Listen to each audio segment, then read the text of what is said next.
All right, what's up? What's happening? It's the short porch. We've got Clarke Schmidt on the show. We just wanted to talk to somebody, honestly. We just want to have a conversation with a pal, our yearly check-in. One of our favorite players on the Yankees. Marty's sitting right next to me because we couldn't find a fucking studio in this place. Tommy's upstairs in the renovation conference rooms. There's a Noah's fan hanging on out. in this room. It's a little chilly. I don't know why there's a fan on. It's Just February 2nd. chaos all over the place. Well, we're never gonna have baseball again, but we just wanted to talk to Clarke and just shoot the shit. This might not even be about baseball, to be honest with you. We're just having a conversation. You've been saying let's get guests, let's just get a guest because we got nothing to really talk about. Uh-huh. And I'll be honest, I'm a little scared. I lied to you last week. I didn't DM Boyd. I was scared. You scumbag. You lying prick. You are such a I'm piece of scared. shit. I don't want to use it yet. I don't want to use it. He only follows me because you two he unfollowed already. Yeah. And me, Wrong, he never followed so I don't want to ruin it yet. And I'm going to get there. But I also saw yesterday that Clarke was tweeting about NFTs. I'm like, let's get Clarke on because I want to talk about NFTs. I got some stuff.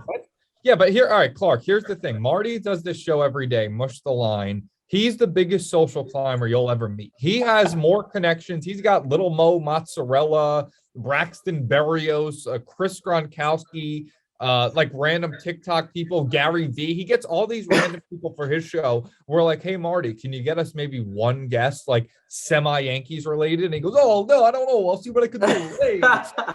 He's playing the long game. He's using, like he said, he's using the card. He's saving it. I don't. Just wait till you like post your first 20-win season, and then he's gonna fucking follow you around the city like a dog. I'm already. Hey, we gotta go to Dow, Clarke. Hey, we'll make a day of it. We'll do a feature day, whatever it is. Well, a day in the life with Marty Mush.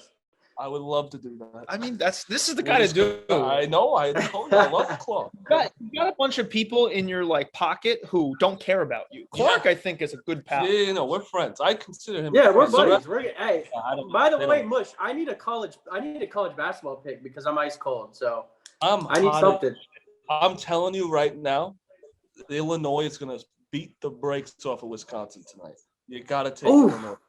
Wisconsin, I don't know about. They're nasty. Oh, don't ask and say I don't know. All right, Clarke. All right, you're right. I'm cold. I'll follow you. Yep. What's the spread? 6.5. Your favorite? Yeah, Illinois. Yeah. Oh yeah. I like that. Home? Yeah. Okay. I enjoy that. So what's going on with you, pal? How's the offseason treating you? Fairly down season for the most part with nagging injuries, right? Stuff. So what's going on with you? What's happening? Yeah, I mean, obviously, I mean, it was super frustrating year last year with the forearm injury. But I can honestly say, like, this offseason has been probably by far the most productive I've had. I've been, working like crazy. I think it's been nonstop days where it's workouts in the morning, PT after that, doing a lot of like yoga, just adding a lot of different factors into my offseason. In a typical offseason, like when I would go into it, it was always just like strength training, then we throw, and then we get ready for season. And so this year I kind of wanted to like tackle all of the, things that I needed to do. And I felt like, I've always had strength and I've always had these things, but I never kind of had the full package. So I really wanted to focus on, flexibility, mobility, a bunch of other stuff and ways that I can incorporate, different things into my workout routine. So, like I said, a lot of yoga, a lot of Pilates, and I'm really, really excited. I've been, this is probably my third or fourth week throwing bullpens. And, typically when you're in this phase of the season or like this phase of preseason, it's like, you throw a bullpen and you're pretty sore, you're bouncing. It's pretty slow to bounce back. But right now, like I threw one yesterday, probably, close to max effort. And I feel like I could throw another one today. So like, I'm really happy with where my body's at right now. And I'm really, really excited. And, last year, it's kind of like, I kind of had my chip on my shoulder from last year. Obviously, I let myself down. I didn't live up to expectations, and I kind of hold myself to a high regard. And so when I don't perform and I'm not able to be on the field and help my team win, then I take that to heart. So this year I'm really motivated and excited for this year. At what point did you get past all the injuries from last year? Like what point were you like fully back? Because it was setbacks and you didn't know what Right. it was at first, right? You thought, like, Right. you don't want to say, that I didn't want to say what the surgery is, whatever, but Right. that was a fear in the beginning, and then it got ruled out. So, like, when did you know you were in the clear? Yeah, so I mean, the injury itself was just a weird injury. Like just from the beginning, I think nobody really, even when the doctors, it was just like we never really got clear answers. It was like, oh, this thing's gonna be, you're gonna be not throwing for 3 weeks or 4 weeks, and then you're back throwing, and you should be 100% by then. And they gave us all these different diagnoses. Doctors were giving us different things, and then like 4 weeks go by, and I couldn't even, like, there was things that I couldn't do at home that were like just daily stuff. Like if I was to pick up like a heavy cup or like a water cup and my arm was completely extended, I would just feel like, because it was the top of my elbow, and there was just constant naggingness in my elbow. And so finally, we went and saw another doctor again. It was like 6 or 7 weeks no throw. Like, so I'm like begging these, I'm like, something's not right. It just doesn't feel right, And so eventually we go get it looked at again, get a second opinion. I got a cortisone shot, and that kind of like boosted the recovery process. And after that, literally within 2 days, I was like, okay, this feels like right back to normal. I was back throwing again. And then, the rest is history, really. I mean, once I got back healthy, and I was back in AAA and up and down a little bit, it was like I felt completely fine. And honestly, I finished the season with probably the best numbers I've finished with in some of my career. And I was facing higher level talent. So I feel like I kind of checked that box off where guys were like, oh, he's never faced high level talent. He's never faced high level talent.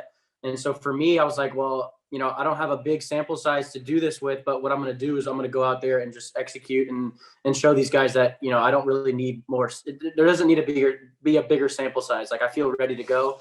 And so that's why coming into this year, like one of my goals, like coming off the injury, was to finish with around 50 innings. Because, I didn't want to let the season be a complete wash. I wanted to finish with around 50 innings and get back to the big leagues. And I did both those things, and I pitched really well in AAA. And so, yeah, I'm really excited. And I feel, there's times where you're like, and throwing in the off season, you take your time off. You're like, oh, is this thing back right again? But everything's been feeling great so far. So I'm really excited. Have you had any, I mean, I know you're maybe like not technically allowed to talk to the Yankees right now. I don't know how that works, but whenever you last were allowed, have you talked to them about like what role they envision for you in the 2022 season? Like, is it back where you're competing for a starting job? Do they want you more like a swingman, like reliever starter role that's getting more popular? Do you know what they expect out of you or want? Yeah, I think everybody's expectations are that I'm coming in fighting for a rotation spot. And, that's my expectation too. I feel like this spring training, it's going to be a big one for me and a lot of guys that are coming in competing for jobs. Because I feel like there could be a few question marks. Nobody really knows what's going on with the rotation right now, especially with the question marks around free agency and stuff like that. I mean, there's so many free agents on the board. So as of now, they told me to come in ready to go. Like this could be a big year for you. And so, I'm excited. They seem to really have high expectations, and I have high expectations for myself. And so this is kind of the year where I really kind of want to branch away from all the, everybody puts their projections on you. And I really just kind of want to break away from all that and kind of show people like really what I can do with this game. And with the work that I put in this offseason, I feel more confident than ever. Love to hear that. Have you added another pitch in the offseason, like a knuckleball or, fucking split? Ephus. I don't even know what, split fastball, something. Yeah, do something. I asked you this last time, but you should actually do that. Yeah. No, so actually, something that I was working on towards the end of my AAA season was like kind of incorporating like a true slider. I have the big breaking ball, but I needed something that was like something that could have been in the zone for a lot, like a strike percentage pitch that would kind of be early in counts, late in counts, that I can really get in on lefties with and kind of start righties out with.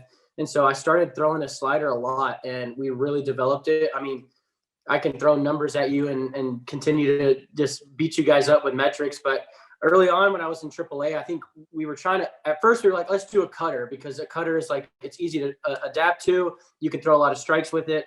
So when I started throwing it, I was probably getting around like 1 to 2 I would be happy if I got like 3 inches of horizontal break on it.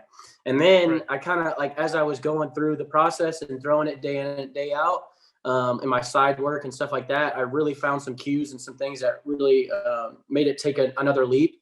And so then by the end of the season, I started getting the horizontal break that I wanted, which was like around like 13 to 15 inches of horizontal break. And so really like took a whole nother leap. And then if you look at my numbers towards the end of the season in AAA, like it really stands out, like how much of a difference that slider made for me.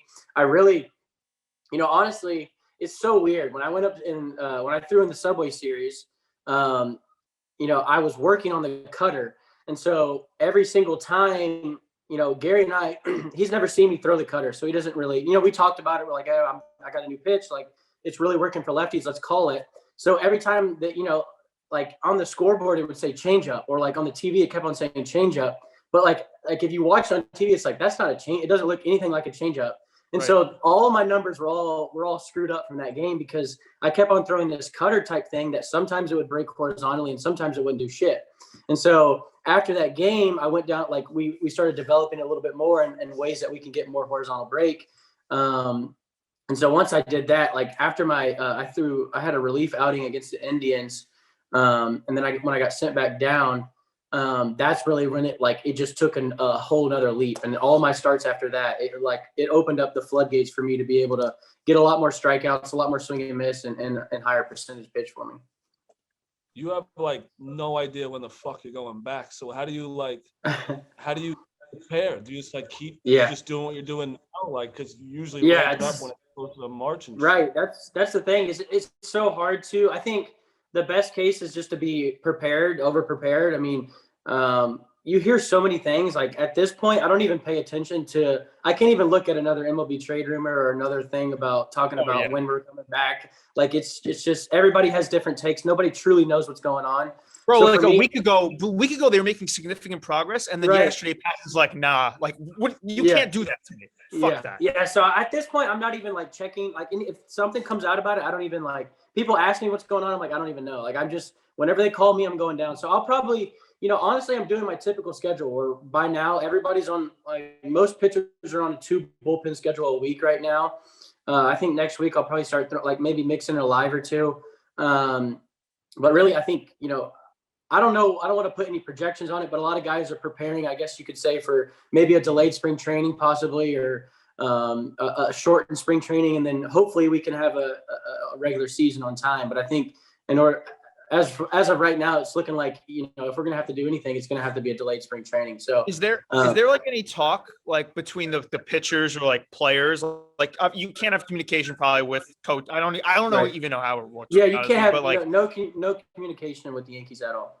But players you can, right? I'm sure you can. Players you can. Yeah, for sure. Players you can. Right. So is there any talk of like you guys just going down early and getting like, like we're going to figure that the season might be a little delayed here, but maybe they wouldn't be able to use the facility, right? Right. So we can't use the facility. Go find a field. You could find a field somewhere. Yeah. That's what I'm getting to. So really, we have. Me and a couple of my buddies, and I was actually talking to Tyone today. Like he just said he told me he got down to Florida this week, and so I'm really trying to. It's just kind of like gauging it and feeling it out. And thankfully, I have a house in Tampa, so it's easy for me to go down there and just like be able to work out and feel comfortable and in like a homey space. So I'm thinking I'll probably go like a majority. I know like 5 or so guys that are going down within these next week or so. So I'll probably be in that group as well. I would say just go down there, go to a park or whatever we need to do, and go to a facility and lift or do whatever we have to do. Because at this point, everybody's so antsy. We're just ready to get out of their like home sites for their off season. We're ready to get back. Yeah. Have you imagine you guys all broke in to Steinbrenner Field and you got arrested? Like the Yankees got arrested for breaking into spring training. That would be unreal. Yeah, I heard the minor leaguers are allowed in there, which is the crazy part. I mean, I've heard that minor leaguers are possibly starting, spring training on a normal schedule, which is absolutely mind blowing to think that these, guys are going to be able to get in the facility and we can't even get in. So it's craziness right now. We love the dumbest sport in the world by far. Some would say that. I don't know what you're not allowed to say, so don't answer this if you're not allowed to. But what specific things would you want to change in a new CBA? Like if you were in that, you can't answer that. I don't know. I was a fair question. I leave that to those guys, man. Those guys are. You have absolutely no say. Like you have like. Could probably say I'm not gonna be like texting these guys or like calling these guys like, hey, we got to throw this in there. We got to do this in there. Right. I definitely have a voice. I'm not trying to sit here and say the young players don't have a voice, but I will say that, when you're in a position like you know how it is, like when you're coming up, you don't want to step on too many toes. Ruffle any feathers. Yeah, exactly. So I'm not trying to rock the boat too much. I'm sure they're going to get, these guys are smart guys, way smarter than any of us, and they've been around a long time, so they know that what's good for the game and what's bad for the game. And so I'm kind of just like following their lead, and whatever they feel is good for the game, I'm gonna listen to. It would be kind of funny if you the Barstool. say that again. What'd you say? Hey Tommy, what do you want to change about how Dave runs Barstool? That's a completely different thing, you idiot. It's similar. It's similar. The same thing.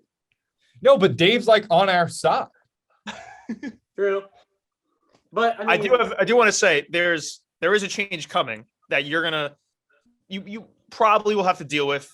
I feel like at some point in this coming season, assuming we have it, AAA is going to the automated strike zone. Yeah. That is not. I feel like it is a pro offense move. I feel like it's something like Aaron Judge is going to love, because no more like strike calls at his ankles, assuming this thing is actually going to be somewhat competent.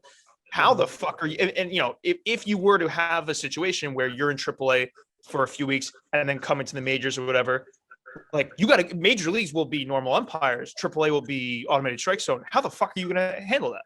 Yeah. So, hopefully I don't have to deal with it, but Right.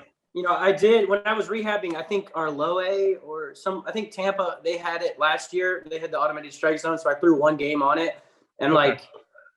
it's so interesting. Like they kept on changing the rules on it, that's what like none of the guys agree with. They would be like one week it was like, if the pitch like clips the bottom half of the zone, it's good, and then the next week it was like the majority of the ball has to be in the zone. So really there's like no fluid like answer for what you're trying to like do when you're out there. So for me, I obviously I think it's going to benefit the hitters, especially guys like you said, like Aaron Judge and these smaller guys like Altuve or somebody. Like the zone is just going to change so much because I don't know, is it the zone going to be based off like from knee to waist, or is it going to be based off like where there's because things can change if they're standing somewhere in the plate different. And like for me, like when I throw a curveball, they said like before, if the curveball like clips it, like just like nicks the bottom half of the zone, it's a strike. So you'll see, like, I don't know if you saw the videos of the guys in the Arizona Fall League that were striking out, and it was like bouncing in the dirt, literally like bouncing in the dirt. It was a legitimate problem. If that's the case, I'll take it all day. I'll do that all day. But imagine it fucks Judge even more. That would be a plot twist. Yeah, that would be bad. Honestly, that'd be bad. What do you think would be good for us? What do you think would be a bigger impact to you? Pitch clock, because that's coming too. Pitch clock or the automated strike zone? As in, like you have like 15 seconds to throw or 20 seconds to throw. Yeah. Yeah, I don't think that. I actually like that rule because I am a guy. I love moving quick. Like I want to be, when I'm out there, I want the defense to be on there, like ready to go. I don't want to be sitting there, walking around the mound a few times. I want to be, getting the ball and going. So I don't mind that rule at all. But the automation, I just got to see what the rules are on it because they could go so many different routes with this thing. And I don't know. They really could take the umpires out of the game, which is, it could be good or bad. Who knows? I mean, depending on the umpire you get. But for the most part, when you're up in the big leagues, the zone is pretty – it's pretty right. Like when you're watching those games and they have that box on, these guys are getting – for the most part, you'll get some games where it's like off, but like these guys they're really good at what they do. And so, it's kind of like an automated strike zone in itself already. You've been trained well with media. It's very clear. You know how to say the right. You don't want to get yourself in trouble. I went to an SEC school, so it was like media training, like just 101. Just beat it into a head. That's fair. You mentioned the Subway Series game. That was one of the craziest games of the entire year. You're the one who starts it, and I feel like people forget it because you were involved because you were the beginning of it. You were the 4 1/3, I think, 2 runs. You had a little rocky start, and then you settled in, and you kind of cooked from there. Right. What was that like? Were you in the dugout? Because I know sometimes pitchers will start and then they kind of just hang out in the clubhouse. Were you in the dugout when the Stanton shit was going on? Yeah. So Yeah, that game was just bonkers. I mean, it was so fun to be a part of. Like just the atmosphere, how loud it was. I don't know if you guys were in the stadium, but No. how loud it was there. I mean, you couldn't tell if there was like if it was a Mets fan or a Yankee fan cheering, just because it was so loud. And I loved it. It was so much fun. Like you said, like early on, I kind of couldn't find my rhythm, and then once I kind of settled down, you have so much adrenaline. You're like, where's my release point? But once you settle down, it was like it was kind of like cruise control. And then there was that one rough inning where there was a few errors and then the Lindor homer. But other than that, like I kept the team in it. I felt like, and as far as the game was so long, so like even by the end of it, it was like I forgot I even threw. Like by the end of it, Yeah. But to You're not answer your even being question, asked no, I questions wasn't- afterwards. They're like, what is this? Yeah, game after the game, yeah, there were so many like game-changing moments that there could have been 15 interviews after the game, and everyone could have had a story.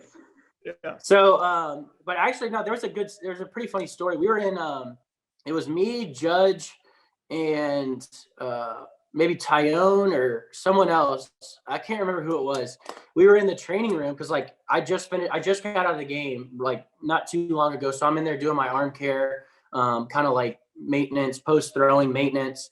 And Judge is in there. He kind of had that little head thing going on at the time. So he was in the, there was a bunch of guys, there was a lot of players in the training room at the time. And so you can hear like through the tunnel, you can hear things going on. Like if something happens, you'll hear like the crowd go crazy, and then we'll turn around and 5 seconds later, you'll see what happens on the TV. So we were like waiting for something to happen. We hear the crowd go crazy, and then we're looking at the TV and it's just like not really showing anything. And next thing you know, like one of the training or like coaching staff members sprints in the training room. And he's like, Trumpy, Trumpy, Trumpy, Trumpy, which that means like fight in like Dominican, like Spanish. And so we're like all just sitting there. I have like a Mark Pro. I don't know if you know what that is, like the like the machine that like stems your arm. Okay. And so I have all these wires hooked up to me. Like I'm ripping these things off. Like everybody has these things going on, and we're all just like, I have flip flops on. Judge has, all these guys. None of us have our uniforms on. We're like putting pants on, like sprinting down the tunnel. And then we get to the top of the tunnel, and by the end of it, it was like all settled down. Like, you know how it is. It always like, it's either like absolutely nuts where people are just throwing haymakers, or it's just like people talking, and that's what ended up happening. But at the time we were like, we had so much adrenaline. We were like, let's go, like, let's freaking go. So we were sprinting out there, and nothing ended up happening. But we were all standing on the top of the dugout with just like flip flops and gym shorts on, like ready to run on the field. And we're like, are we allowed to go out there or not? Like, because we don't want to get fined, because sometimes if you don't go out there, you get fined. So we were ready to roll. Yeah, and you don't have that judge contract or like the judge arb yet. So like you go like, I can't actually get fined here. I want to stay okay with the bank account. What do you think your role would be in a brawl like that? Do you want to be out there like throwing haymakers, or would you sort of maybe pull a little off to the side, be like, you guys go fight that fight? No, I don't know. It just depends on the type of fight. Now, if we're talking like Dominican Winter League baseball fight, like I want it. That would be fun to be in. I think that would. I mean, with a grain of salt. Take that with a grain of salt. But I don't know. It just seems fun to me. I mean, I'm a UFC guy. I like watching UFC fights. Right. That kind of gets my adrenaline going. So I think that would be fun. When's the last time you were in a fight? I mean, you could any other week with my brother. I got an older brother, so like we go, and he lives with me, so we go at it all the time. Not as much anymore, but we used to go at it all the time. Say that again. Damn. I said still. I thought you were like still routinely fighting. Oh yeah. Oh, not as much as we used to, but I mean we're competitive kids. If we're playing ping pong or something, it's whatever it is, we're firing at each other at all times. Tommy just got smoked by Hannah in ping pong, right, Tommy? That was a good. Well, she had an illegal serve. I saw that video, Tommy. Yeah, well, she had an content. illegal serve. She was serving illegally. Understandable. I would have been. Yeah, I mean, it's. You're not I gluten free, You are can you? never let that happen. No, hell no. My girlfriend is though, and how pathetic. No, listen. Literally, it's pathetic. Everywhere we go, it's like she's asking a waiter for another menu, or can we get? I'm like, dude, can we just not? Just one time, can we just order like a pizza? Yeah. Just let Figure it it out. out. I don't react the same way that you did, but I a little bit generously. Clarke, so I'm so sick of having a look at Tommy Smoke's selfies, NFTs. Please buy one, Clark. I saw you tweet. What is the floor? What do we got on the floor price? It's cheap as fuck. It's like 30-40 bucks. Oh, Jesus Christ. You're not doing well, huh? Well, It's like 0.01, 0.02 ETH, and ETH is rock bottom right now. I saw you. I'll gift you a couple. yeah. Clark, you're all in, right? You got you're fucking making you're making your what's it called? Avi? What's it called? Yeah, your profile picture. Yeah. Your Twitter Avi. I don't know Twitter what Avi. you just said. What's it called? And you didn't say anything else. That's what it's called. And you got your Twitter Avi as your NFT. Are you deep in it right now? Dude, it's addicting. I mean, we don't have any. I mean, the stock market sucks right now, so it's just like, as far as like alternate investments go, I love it. I think it's something that's new, and you're seeing obviously everything's going digital, like literally everything, and so I don't see it stopping. I think we're at the beginning of it. We're so early to this thing. It's like there's pretty much unlimited shit that you can do with it right now. I love it though. It's a lot of fun. People are always like, the worst joke on Twitter is when people are like, "Oh, I took a screenshot. I own this now too." Like, that's not how it works. Like, you could get a copy of the Mona Lisa in your apartment. That doesn't mean you own the fucking Mona Lisa. Literally, yeah. I can go take a picture of the Mona Lisa. Doesn't mean I have it. That's what I mean. Yeah. People that like are so skeptical about it, they just don't understand it. In its simplest form, it's just like online art that you can exchange. Like, you can trade and you can buy and you can sell it. And so for me, I mean, if you're, like, as far as me, like, I'm a very creative. I feel like I'm a creative guy. So like, you see all the creativity in all these arts and all these different things, and there's just so much room for growth, especially like early on, like we are, and the amount of money that these companies, I guess you could call them, that are making these things is just absolutely insane. And so that's why I joined. That's RumbleCon League right there. I got their merch. They're sending me their merch. Yeah, and so, you're all in. that's what my Twitter Avi is. I love it, man. It's so fun. Bro, I bought one, like my first one, and it was like I got in like before mints. Like I got like You got in late though. You're talking about like everyone else in the. You have been late to this party. You are not the first one to this party. I got white. I was the earliest on NFTs. My selfie collection was back in April. Yeah, then how's that turn? Yeah, you did a really good job with I that made one. I do remember like that. $10,000. You're such a liar. Like, I mean, depends on the price of ETH. That's a lie.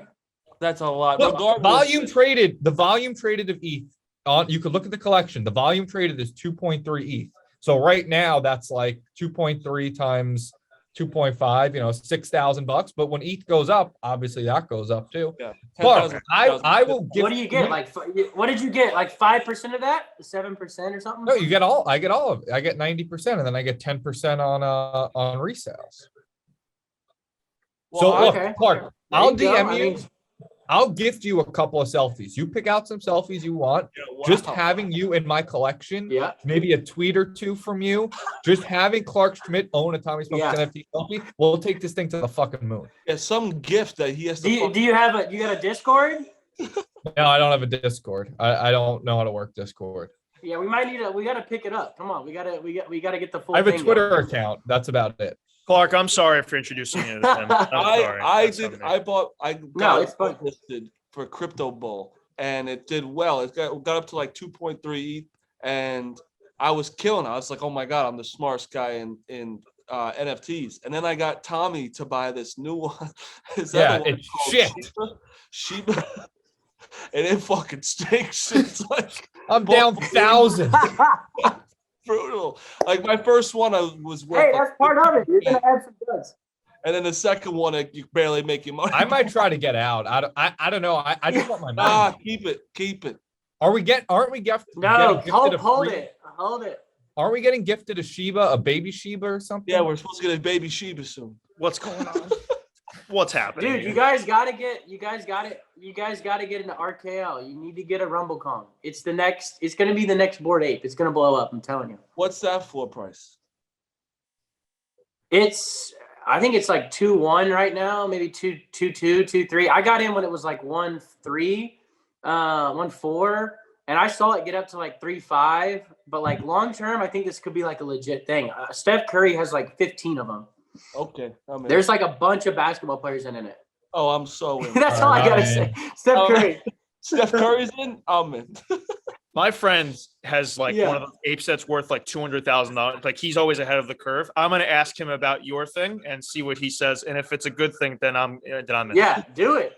That's basically. No, I'm telling you guys, this thing is legit. All these athletes are hitting me up. You do. Yeah, I'm smart. Incorrect. I am a little afraid. Like I'm a little afraid it's all a bubble though. I feel like there's got to be enough people that are interested in like the actual art aspect of it. Like if it's just a bunch of people like I don't know about you, but like Marty just trying to make a quick buck and myself, then like that's gonna pop. Like Right. there needs to be enough of And like, myself. actual investors. I feel like to hopefully keep it real, which I feel like there are. I feel like with these guys like Hubs was saying with the Bored Apes and the crypto punks, like the guys that have like these legit like those things are legit. So like a couple $100,000 each of them. I feel like those guys, they have a good idea of like what's kind of going on right now. And so, or they got lucky and they bought one early, who knows? But I think those guys are kind of lead the charge for this NFT world, especially, I mean, there's so many projects like going on, like every single day there's a new thing going out. That makes like $10 million like in 10 minutes or something like that. So you have to kind of like, you have to really research these things and make sure you're not sticking your hands into too many pies. But, you know, I've picked projects that didn't work and I picked projects that really did work a lot. And so this one I'm really excited about just because like it has like it's basically what RumbleCon League is. It has like a video game attached to it, like a metaverse game that's going to come out. And it's like a play to earn game. So like you play the game and it's like Fortnite. If you play Fortnite, you can buy V-Bucks and stuff like that. This game, instead of when you play this game, you can make Ethereum and stuff like that from playing the game. So that's kind of like the biggest thing behind it.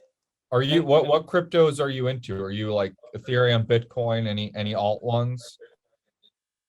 I'm very, very big into Ethereum. Solana, I'm big into a little bit.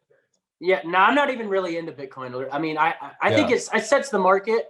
But other than that, like it's for me, it's not like, I mean, you're not going to make like a crazy yield on it at this point. I mean, it's up whatever it's been up to. So for me, it's kind of like, I like Decentraland and a lot of these like metaverse, like gaming things, like those are the things that I think are kind of the future, just because you see how big the gaming world is now with like Twitch and all this stuff. Yeah. And you can just imagine these guys being able to make even more money from making Ethereum by playing these games. What you just said, that's my language. I've been doing that where like people play it to earn money, like ETH or whatever. Ours is SLP, I think it's called. They earn SLP from playing the game, and then we convert. I've been in like a scheme for like a full year with my friends where we just have like a whole team of people playing for SLP. Dude. So like, we're cooking. What game is it? I don't remember off the top of my head. He's been playing for a year, but doesn't remember the name. Well, I don't play. You're playing for a year, you don't even know the name? No, I don't play. We don't play. Okay. I'll explain it to you off chat, but it's like we're cooking. I think. Bro, I think we got something going here. Bro, now it's like you're gonna need an NFT to get into a club or like a bar, like special access. Like that's some people are doing it now, where it's like, and so many old fucking bags, like I don't understand it. You guys are wasting your money. It's like, okay, you're gonna be upset when it's like literally that's how you get into anywhere or pay with it. I do think it has to become a little. That's what. No, sorry. Go ahead, Clark. Go ahead. I was thinking, like, for me, that's what I love about NFTs is like the access part of it, like using it as like a membership or like an access to something rather than just like, I also love the collectibles and the art of it. But there's also things that, like you said, like it leads to access. I don't know if you guys saw the Link's DAO one where it's like a golf course one where they're basically, I mean, the floor price is up to like 2. So like all the money they're using, they're going to build a real life golf course with. Yeah. And it also like gives you access to other golf courses. And so for me, like that's a no-brainer. Like I love golf. So like, why would you not want to like, that just makes so much sense. I think Curry was involved with that one too, if I remember correctly. Yeah, he is. Yeah. Oh, dude, these, I swear the basketball players are like, the basketball players and the football players are like kind of leading the forefront of the I think the NFT stuff, because like the amount of basketball players in the Rumble Kong League. Now, mind you, it is a basketball. It's going to be a basketball game that comes out, but the amount of guys that are in it it's absolutely insane. I think it's got to get like a little easier though to buy an NFT. Like right now, you got to like basically buy Ethereum, send it to your MetaMask, go on to OpenSea. Like, I think that's a good thing. Because I know it's good for us because we're in early. It's good for us because we're in early, but I'm saying like to get to the next stage, like people have to be able to buy an NFT. Like they could fucking buy something on Amazon. Like that's when I think it'll take the next step. Didn't work with Safe how hard it was, so I'm thinking. Ugh, God. I have two. I think that's the next thing is like easier access. Yeah, I have two rapid fire. All right, hit me with it. Let's hear it. Percentage chance did you think you were getting traded in the Gallo trade when it went down? Like NFT question. No, I said non-NFT. I said non. Well, we were talking that night, and there were some rumors. Let's make that an NFT. Okay, sure. And wait, were you at the UFC fight for Ngannou, or was that before the last one? No, I was there for Oliveira Poirier. That's a sick fight. Okay, the Ngannou fight blew my mind. Like watching him just wrestle like that was like one of the craziest things I've ever seen. Like he just pivoted. Dude, the card that we were at where Amanda Nunes lost her fight, like it was just an absolute brawl show. Like she was just they were just throwing haymakers after haymakers. That was it was one of the coolest sporting events I've ever been to. If you guys haven't gone to a UFC event, you have to go to one. It's absolutely insane. That night was my birthday. I got too drunk and threw up in my kitchen sink that night because of fireball shots. So I missed the Nunes fight. I missed the whole main card. I missed the main card. I was so excited for it. I love missed the whole thing. UFC, but bro, I didn't realize like they're all complaining about the money and shit. What they get? Oh, they get paid nothing. Like Ngannou got paid around $750, I think.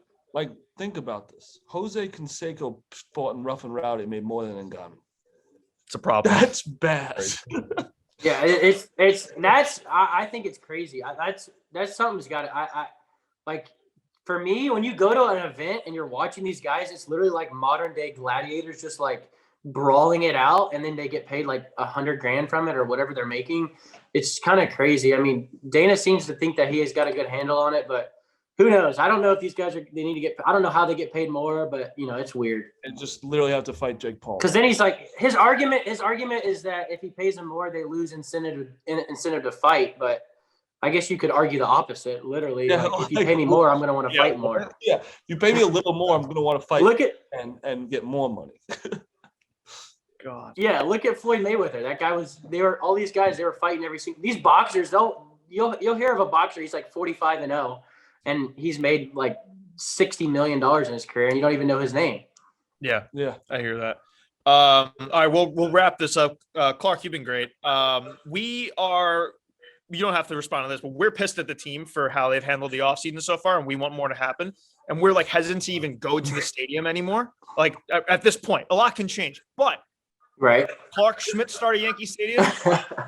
We're gonna have to make it a whole thing, an entire event surrounding you. So when that happens, you'll know that's gotta happen. Yep. You gotta live up. Yeah, and we gotta do a.